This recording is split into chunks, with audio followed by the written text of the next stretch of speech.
গুৱাহাটীৰ হোটেল লেণ্ডমাৰ্কত আজি উন্মোচন কৰা হয় খেল বিষয়ক গ্ৰন্থ পূৰ্বোত্তৰৰ অৰ্জুন।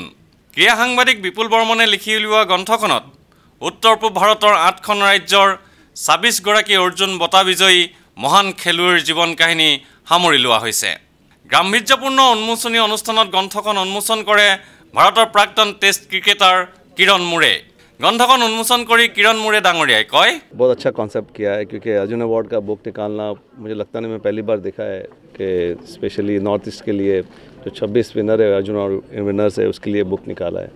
सो ये I think I would like to wish congratulate Vipul Barman that he has come out this concept of book and hopefully I'll do this venture in Gujarat also because we have a lot of Arjun Award winners but कोई उनको recognise नहीं करता है। तो I think ये अच्छी बात है कि जो अर्जुन अवार्ड विनर्स के लिए बुक निकाली गई है।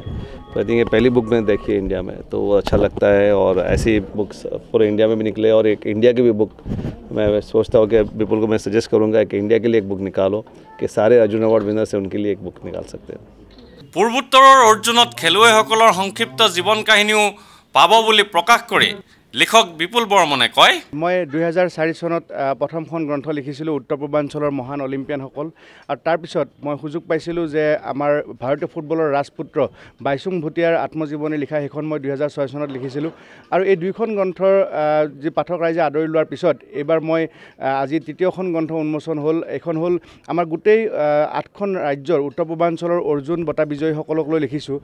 আপোনালোকে জানিলে সুখী হ'ব যে উত্তৰ পূৰ্বাঞ্চলৰ 8খন ৰাজ্যৰ বৰ্তমানলৈকে 26 গৰাকীয়ে অৰ্জুন বঁটা পাইছে আৰু 1962 চনৰ পৰা ভাৰত চৰকাৰৰ ক্ৰীড়া মন্ত্ৰণালয়ে এই বঁটাটো দিছিলে।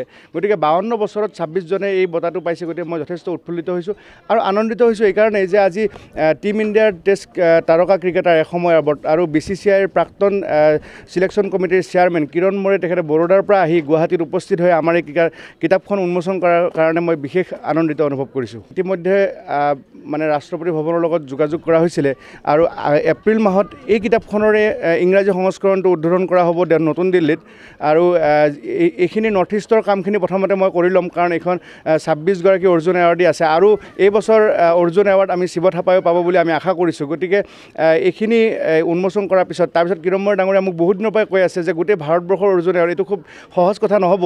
গতিকে মই হয়তো টাইম লাগিব কিন্তু মই কৰিম ভৱিষ্যতে। ভিডিঅ' জাৰ্নেলিষ্ট সুশান্ত দাসৰ সৈতে অমৰদীপ গগৈ, সেন্টিনেল নিউজ, গুৱাহাটী।